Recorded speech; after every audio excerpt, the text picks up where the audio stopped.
Good morning and happy Saturday to my new and returning listeners here at the Bookcast.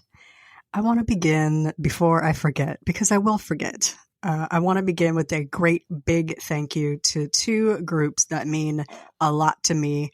A big, huge thanks to Audio in Color for featuring the Bookcast.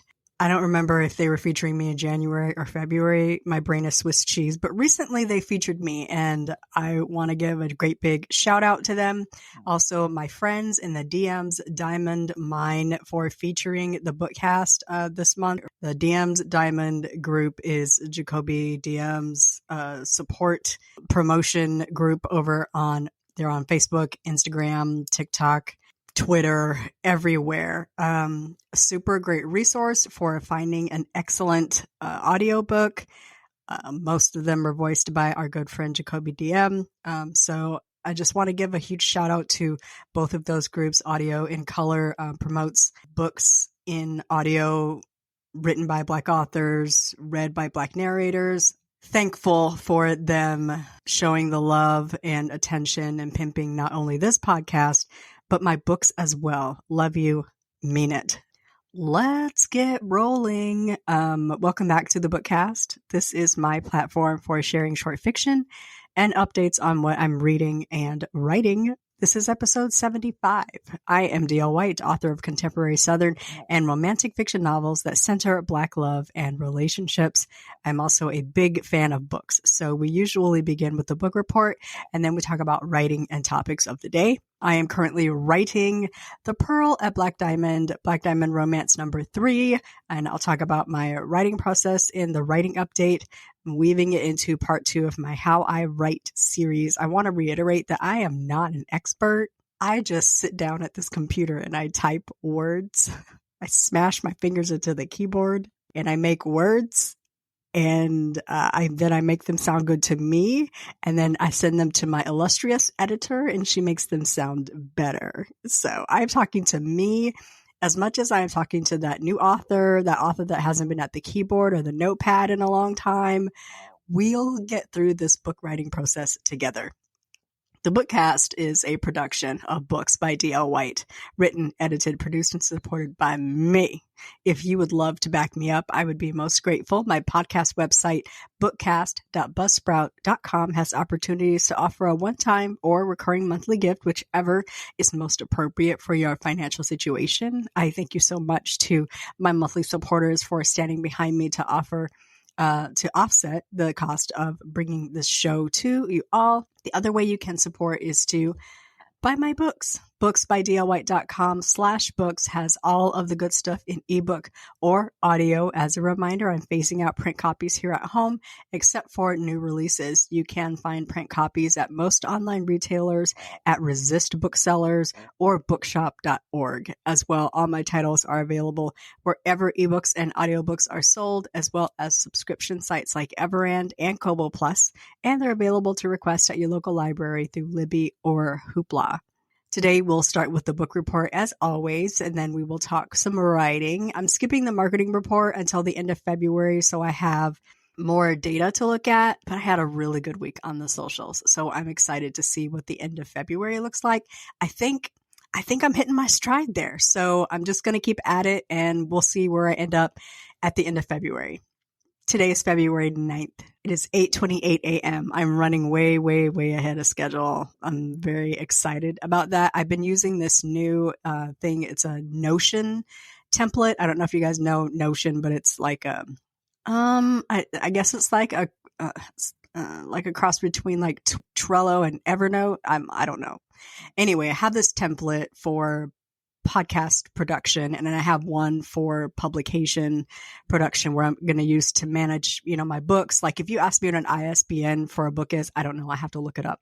I'm 14 books in. I should have that written down somewhere. Yeah. Like links for books. I don't have any of that written down. I have to look it up every time. It's so ridiculous.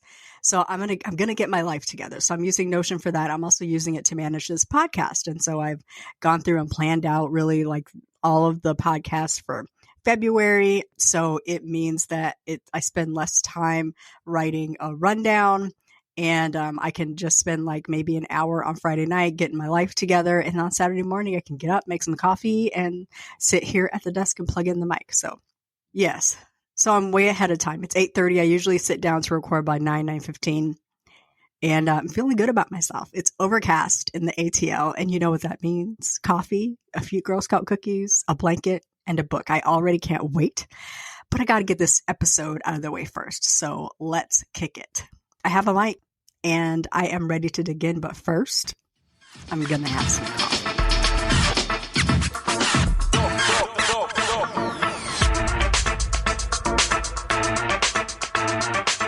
All right, friends and lovers, let's get it going.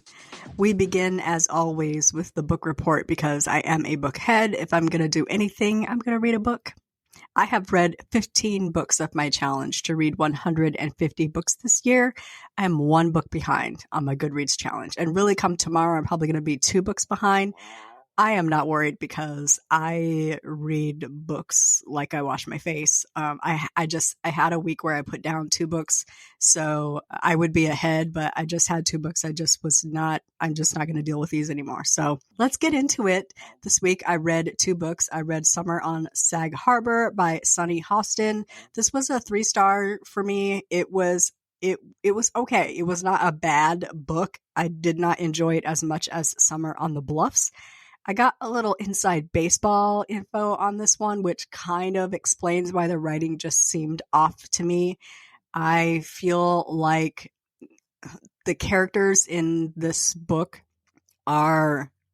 I don't like when readers say the characters aren't fleshed out, but I just felt like they were very like surface people on the page. Like there's a big secret that is revealed entirely too late in the story for it to like really make sense. Like it didn't make sense for this secret to be held out for so long. Like the guy really had no reason for keeping this from Anderson is the boyfriend's name, and Olivia is the female main character. Really no reason for Anderson to keep the secret from Olivia for so long. Like he kept it for like drama's sake. You know, it's okay. It's more feel good. I don't know if this book was billed as a romance, but it really isn't. It's really more like it's a women's fiction, you know, summer beach read, literary fiction type of book. So, but it was on my list to read. I did get it read, and book 3 comes out, I believe, later this year or early next year or something. So there's another one coming up. We'll see if it does any better. I probably won't read book 3. I think I'm tired. I also read Red Zone, A Dislike to Lovers Sports Romance by Rae Sean, R-A-E, Sean. This was really good. Now, I don't know anything about sports, not a thing. So the chapters where we're deep into going play by play of that's how much I don't know about sports. I believe he's a football player, but this couple is a couple that they claim to not like each other, but they be having a lot of sex for people who don't like each other. This is a thing I don't really understand. If there is a person I don't like, the very last thing that I want is to be close to them. Very, very last. So I don't understand the hate sex portion of the show.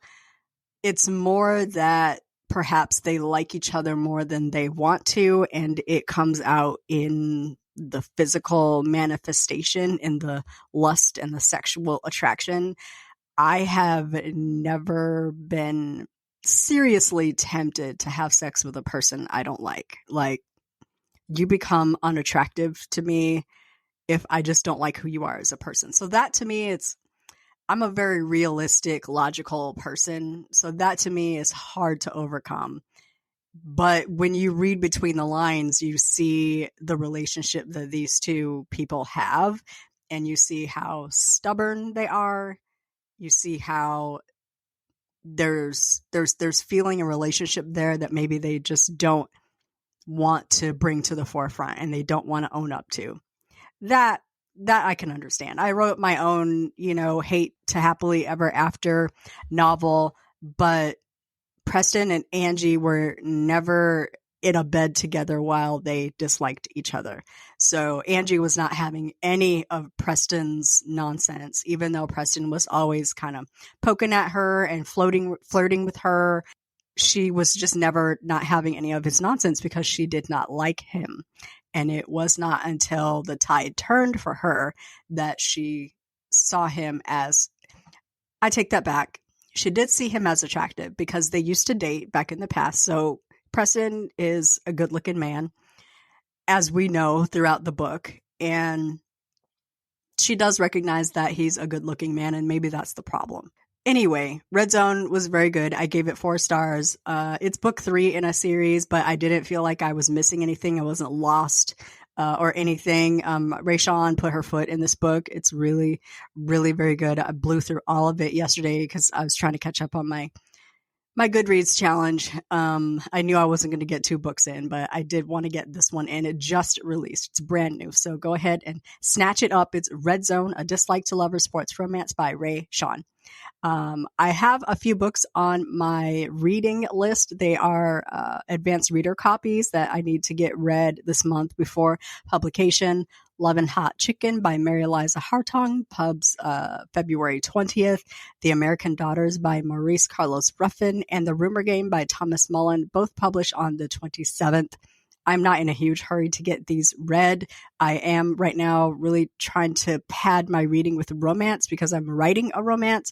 On that note, I put down The Warmth of Other Suns by Isabel Wilkerson and Where Butterflies Wander by Suzanne Redfern. Where Butterflies Wander, published on February 6th. And I didn't like it. I just didn't like it. I got like 12% in and I was bored and I put it down because I have too many books I want to read to drag myself through books. And I think that's probably my last Suzanne Redfern. Warmth of Other Suns is a good book, but there's so much in it. I can't read that book while I'm writing a romance. I can't. I've already read a couple of stories that have put me down in the dumps and I can't. I need happiness. I need joy. So, phew, Lord. This week, no idea what I'm writing, but I'm definitely going to find some romance and put it into my face. I need it. I need it. So I have no QTNA this week. So let's pop right into the writing update. I have officially begun writing The Pearl. Full disclosure, I started this some time ago. So like Neverlist and Hey Lover, and I mean most of my full-length novels, I started, then stopped, and I'm pulling it back out to finish it. And cross your fingers because I have tried to finish this novel a couple of times before, and this might not go again. All I can do is push it with at least 27 people listening to this podcast. Now the spotlight is on and I have booked time with my editor. So let's hope and pray that this goes. All I can do is push it. So my goal for this book is 70,000 words, 75,000 at the most. It might end up shorter than that. I'm trying to remember. I think Elysium ended up around 65,000 words.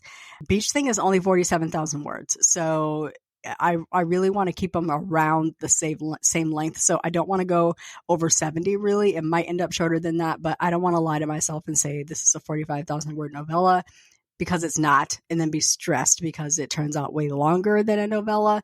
And then I get frustrated and then I try to cut the story off instead of just giving it lots of room and letting it grow and then cutting it back as needed. The story that I have in mind for Kari, I want to take my time to tell it. I want it to be full. And, being honest, I know I want it to end. I know how I want it to end, but the middle is still quite murky for me. Also, I need my grand gesture, my gesture from Davis to Kari that shows her that he's in it to win it. I really, really need to map that out. So I just have to wait for my characters to tell me the story. And I've got to be patient with that. I have about 27,000 words and I have, as I said, set time with my editor that I need to have it to her no later than the first week in May. I was aiming for April, so that takes a little bit of pressure off me. And that gives me some time to write and not be stressed about it. I'd really like to be done by April, maybe mid-April as a stretch, but I have some time if I need it. And for people freaking out about that timeline, yes, I know it's February. It's mid-February at that. I'm not writing War and Peace. It's a steamy beach set workplace romance that should give you a warm hug.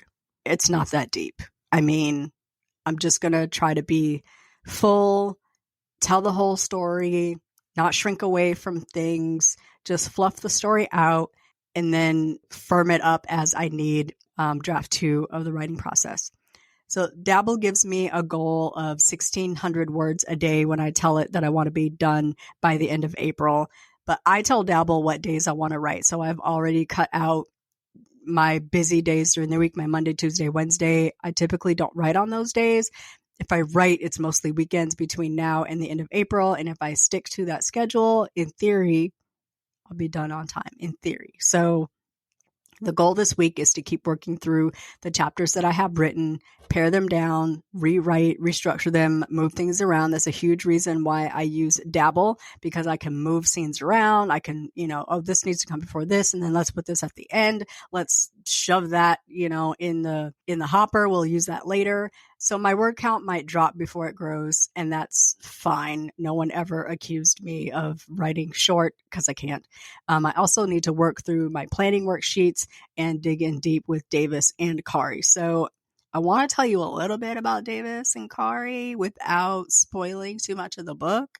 So Davis Scott is general manager at the Pearl, and the Pearl is a resort on Black Diamond, which is a fictional 23-mile man-made island off the coast of Texas. Think San Juan Islands, think Galveston. Sort of a meld between the two, but also completely fictional. Don't go looking for it. But if you find it, let me know, because I'm moving there asaptually. So Davis is the general manager. He is best friends with Vance, who is in Elysium, which is book 2. And Vance has been kind of helping Davis try to get people to the island, get people to the resort by putting together some packages. And Davis is just really struggling because the Pearl is a big property, and the owner of the property has Caribbean resort dreams with Hilton hotel budget. So he's kind of under the gun. The hotel owner, the resort owner, has his foot on Davis's neck, and he's under a lot of pressure to fill up the hotel, get some events running, occupy every single room on every single floor. So he's feeling the pressure, and he's talking to his boss about it. His boss is like, bet, I hired you somebody. She'll be here today. Roll out the red carpet, give her a condo. Let's roll. And so now Davis is at this point where he has a new employee that he hasn't even met yet.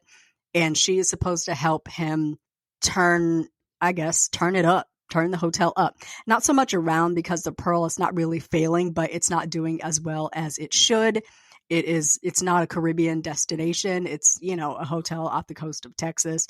So that's the goal there. Kari Savoy is, I'm really still working through Kari's character. I originally wrote her in her mid-20s, but I think I said a couple episodes ago, if Davis and Vance are the same age, and Vance is about to turn 50, Davis is about to turn 50, and mid-50s and mid-20s is creepy to me. I can't. I can't.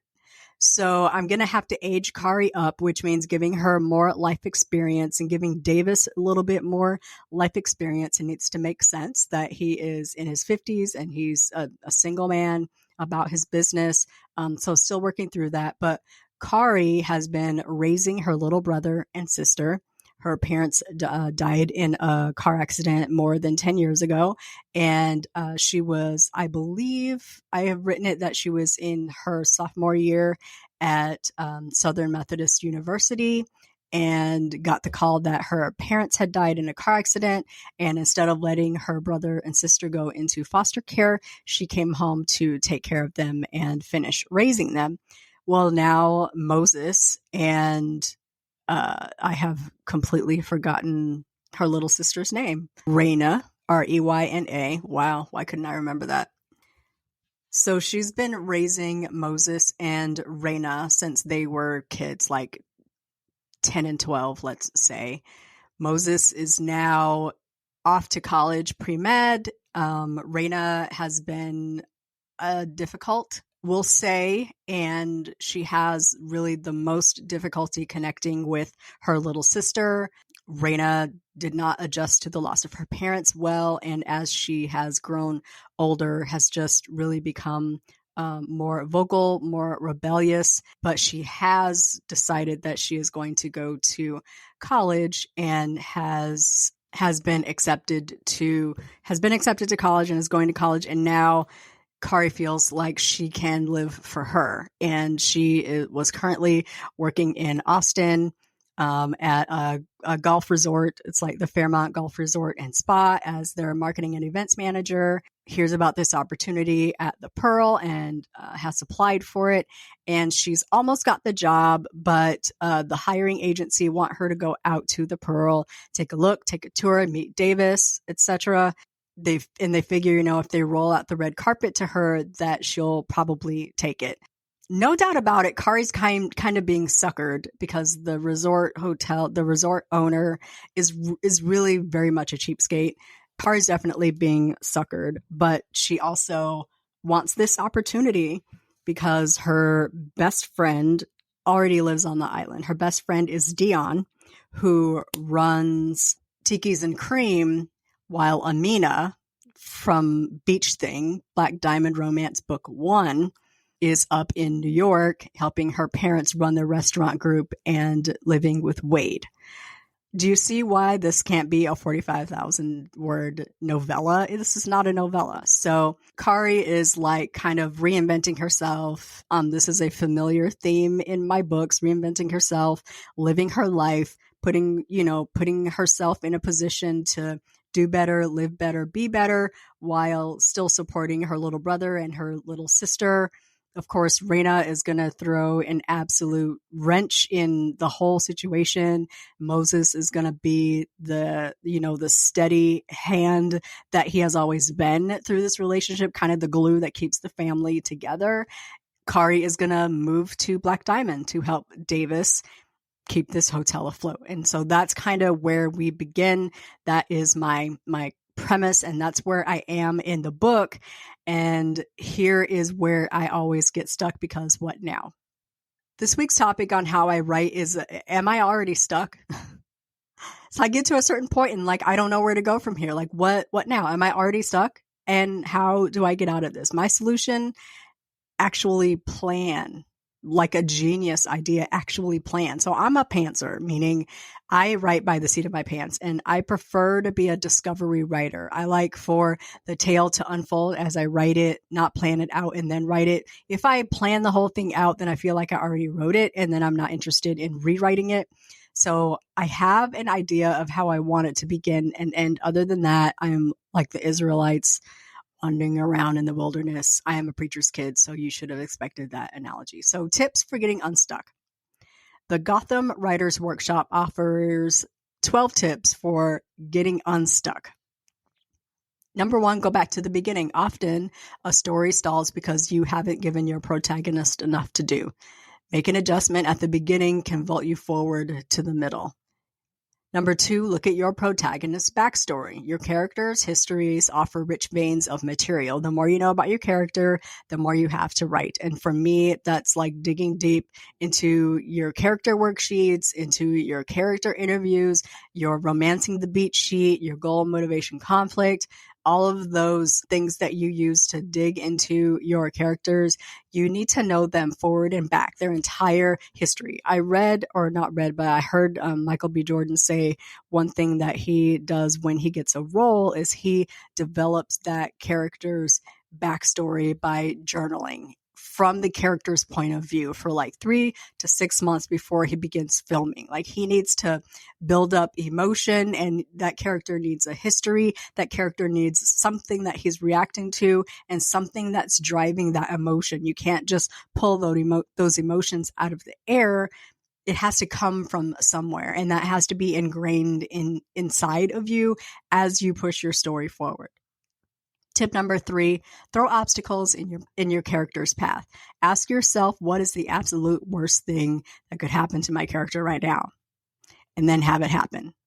So I've got an idea of what I want to do with the pearl. We'll see if I can pull it off. But this tactic helped me immensely with Brunch at Ruby's. I had so much to dig those women out of that I couldn't type the words fast enough. Tip number 4, introduce something new. And I would honestly be super careful with this one. If you don't do it well, introducing someone well into the story at say like 140 pages in, I think is awkward. I think it creates too many points of view and too many characters. And also, especially if you're writing a mystery, it will seem like the character conveniently popped up and it's too much of a flag to your reader. I feel like it's just big red arrows pointing right at that character. Like, that's it. That's it. And then there's a twist if it's not that character, but then what was the sense in having that character pop up? You know what I'm saying? Number 5, unsettle your character. We all, characters included, have a particular way of seeing ourselves in the world. The quote from The Wire comes to mind. You want it to be one way, but it's the other way. You think your character is X, but maybe your character zags to Y. Unsettle your character and then move your character through that unsettled state. Tip 6, jump ahead if you can and not get distracted. Write the scene you're excited about and then work up to it. So when I do this, I feel like I have scenes, but not a story. The scenes don't seem cohesive. And so I feel like I have to work harder to tie the scenes together. I don't do so well with writing out of order, but if it works for you, by all means, do it. Tip 7, consider the weather. Weather has a huge effect on our lives. It really does for me. And I'll add this, consider the season. A seasonal affective disorder or the winter blues sits on me heavy. From October to March, I am just not myself. I just don't. I'm tired. I'm lethargic. I don't have any energy. I don't like anything. I don't care about anything. I push myself to do things because I have commitments and it's a thing that I have to do, not because I'm just super excited to do them. I don't feel like myself until at least March. I do the best I can until the sun comes back out. So daylight savings soon come. Tip 8, don't forget holidays, like Valentine's Day is coming, or Christmas, or Thanksgiving. These are occasions that bring expectations, and especially for romance, a great reason and a catalyst to write.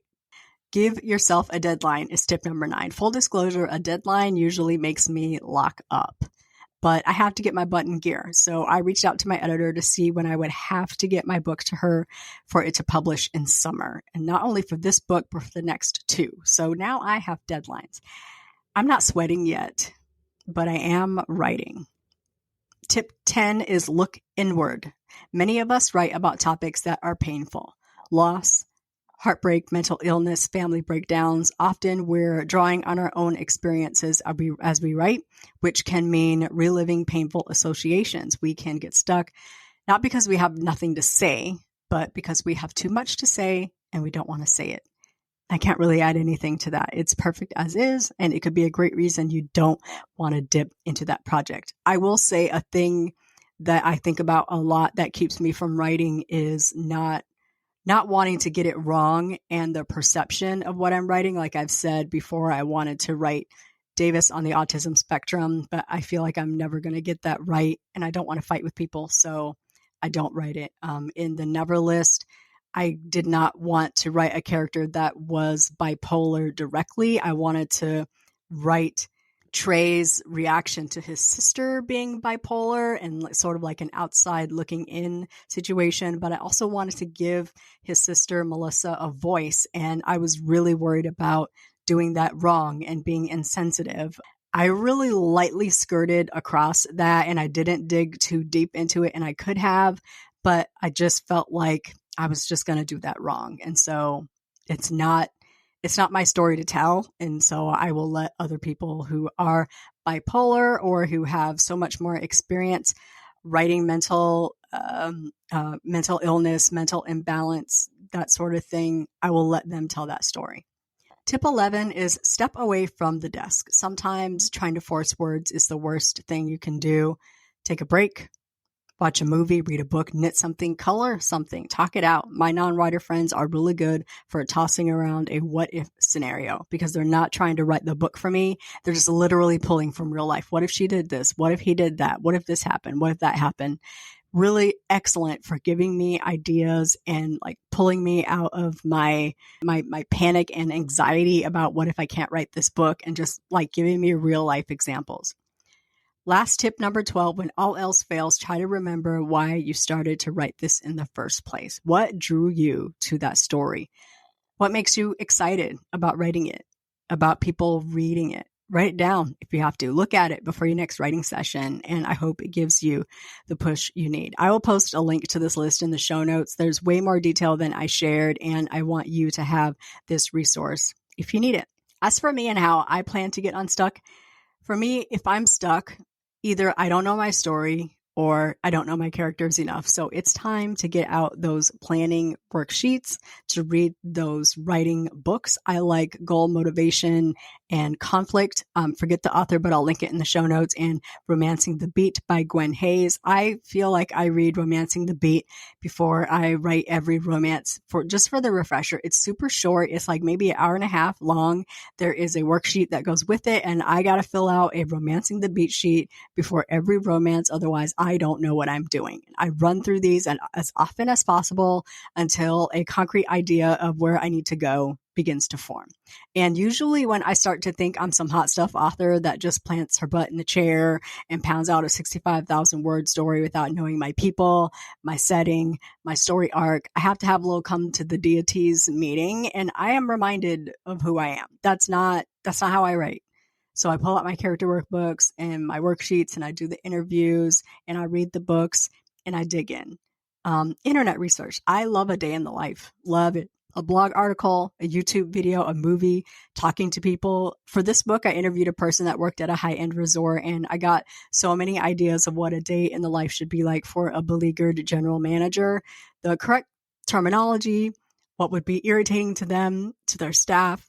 I am big on input, so I eat this stuff up, and then I have to put it to good use. So a nice day in the life gives me ideas of what my characters need to be doing at any point during the day. It also really helps me push the story along. What should they be doing at this point during the day? What would prevent them from doing that? Because that's probably very annoying. Also, this is a romance, so I need to be thinking about the nooks and crannies of the resort where they might be caught alone, where he might watch her, where she might watch him, where they might connect, etc., and so on. I'm also thinking about relationship dynamics. What are the norms for the trope I'm working with? And how can I use them to my advantage in this story? One of the reasons I read so dang much is because reading gives me ideas. I don't being like other people. So I don't feel tempted to take other people's ideas. I hear something and I have already immediately spun it into something that's nothing like what I just heard.